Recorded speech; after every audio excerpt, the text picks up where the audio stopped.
Hello, నేను doctor Venugopal Reddy, senior consultant, ENT surgeon, KIMS sunshine hospital, Begumpet, Secunderabad. ఇవాళ మనం ఇంకొక మంచి ఇంట్రెస్టింగ్ టాపిక్ గురించి మీకు ఎక్స్ప్లెయిన్ చేస్తాము. This is senile deafness. అంటే సెనైల్ డెఫ్నెస్ అంటే ఓల్డ్ ఏజ్. ఓల్డ్ ఏజ్ అంటే పూర్వకాలం ఇంతకుముందు 60 అనుకునేవాళ్ళు, ఇప్పుడు 75, 80 ప్లస్ అయితేనే ఓల్డ్ ఏజ్ అంటాము. ఈ ఓల్డ్ ఏజ్ డెఫ్నెస్ పర్టికులర్గా నర్వ్ డెఫ్నెస్ వస్తుంది. దీని గురించి మాట్లాడుకుందాం.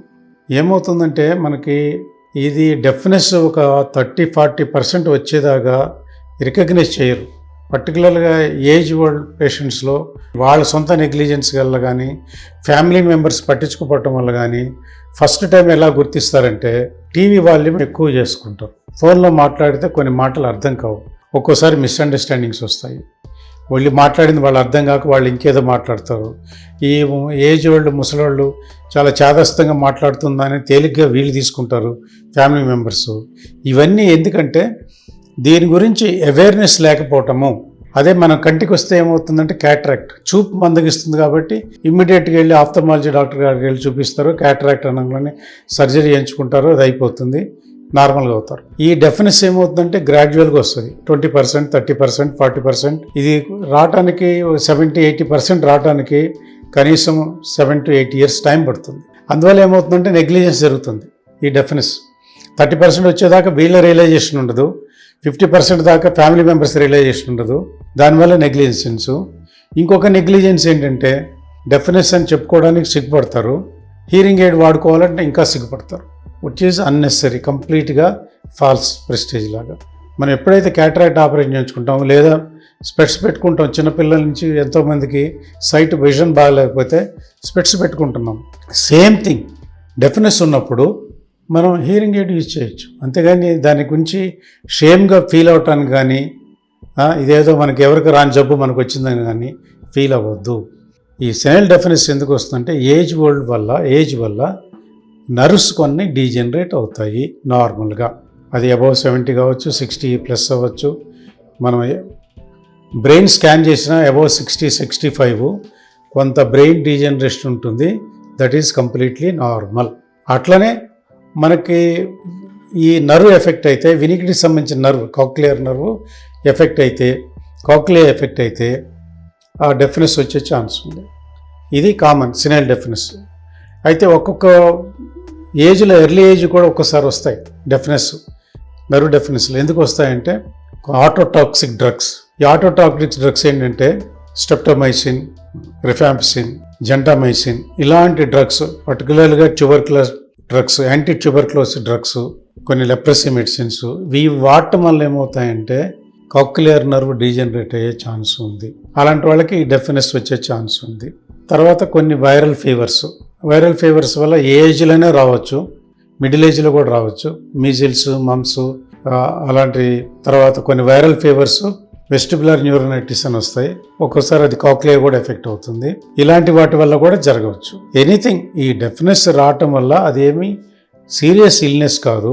సింపుల్గా మనం pure tone audiometry, impedance audiometry simple test చేస్తే మనకి ఎంత డెఫినెస్ ఉంది. బిలో 30% ఉందనుకోండి, మీకు హీరింగ్ ఎయిడ్ రిక్వైర్మెంట్ కూడా ఉండదు.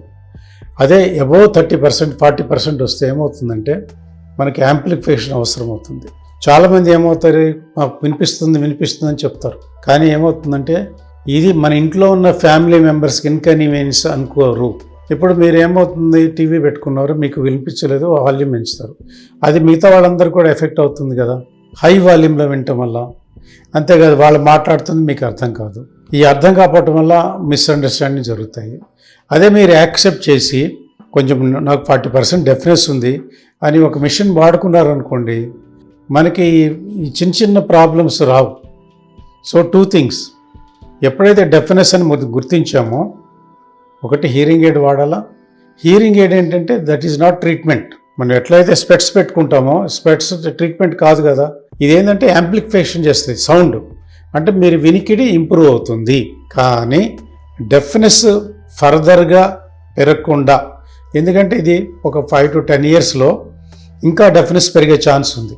ఈ డెఫినెస్ పెరగకుండా ఉండాలంటే కొన్ని మెడిసిన్స్, న్యూరోవిటమిన్స్, పర్టికులర్గా ఓల్డ్ ఏజ్లో యాంటీ ఆక్సిడెంట్స్, న్యూరోవిటమిన్స్ వాడితే ఈ డెఫినెస్ ప్రోగ్రెసివ్ హియరింగ్ లాస్ అన్నది ఉండకుండా, ఒకవేళ ఉన్నా ఇట్ ఈస్ డిలేడ్.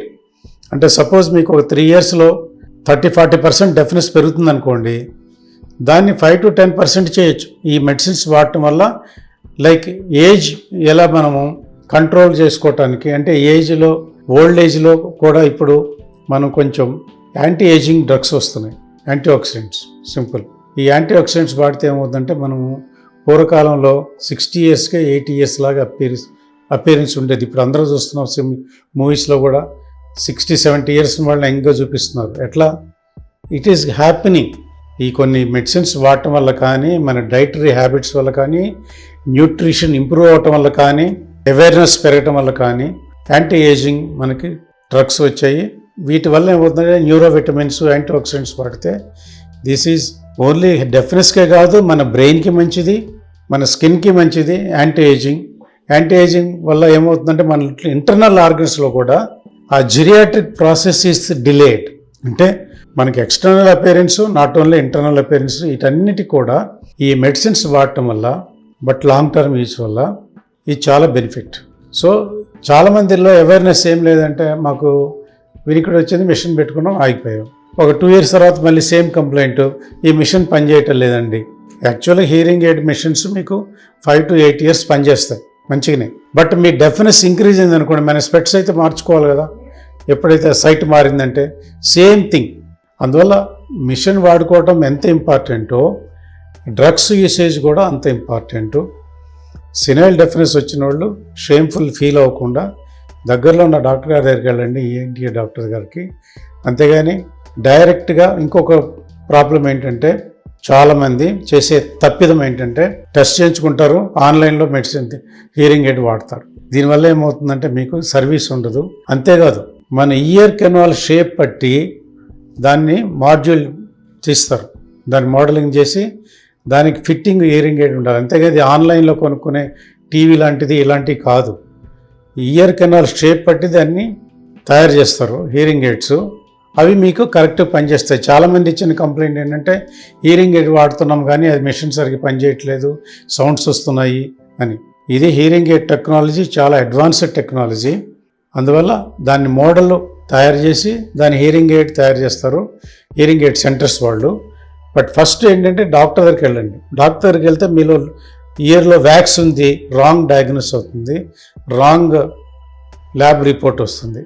ఇది అవాయిడ్ చేయాలంటే ఫస్ట్ మీ దగ్గర ఉన్న ఏంటి డాక్టర్కి వెళ్ళండి. తర్వాత ఆ సెంటర్కి వెళ్తే, అడ్వాన్స్డ్ సెంటర్కి వెళ్తే మల్టీ ఛానల్ హియరింగ్ ఎయిడ్స్ చాలా అడ్వాన్స్డ్ టెక్నాలజీస్ వచ్చాయి, కంప్యూటరైజ్డ్.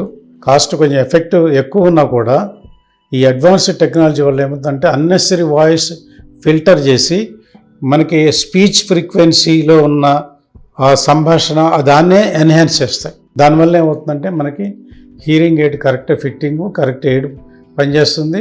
మెడిసిన్స్ వాడితే మీకు hearing loss, further progressive loss తగ్గిస్తుంది. సో మీకు పర్సనల్ అడ్వైజ్ ఏంటంటే, మెయిన్ థింగ్ డెఫినెస్ వచ్చిందని షేమ్ ఫీల్ అవ్వద్దు, దానికి అటెన్షన్ ఇవ్వండి. ఎందుకంటే ఇంట్లో ఫ్యామిలీ మెంబర్స్ని ఇబ్బంది పెట్టుకోవటానికైనా మీరు హియరింగ్ ఎయిడ్ వాడాల్సి వస్తుంది. అదేమి నార్మల్ థింగ్. కంప్లీట్గా దీన్ని మనము కంట్రోల్ చేసుకునే విషయం కూడా. Thank you.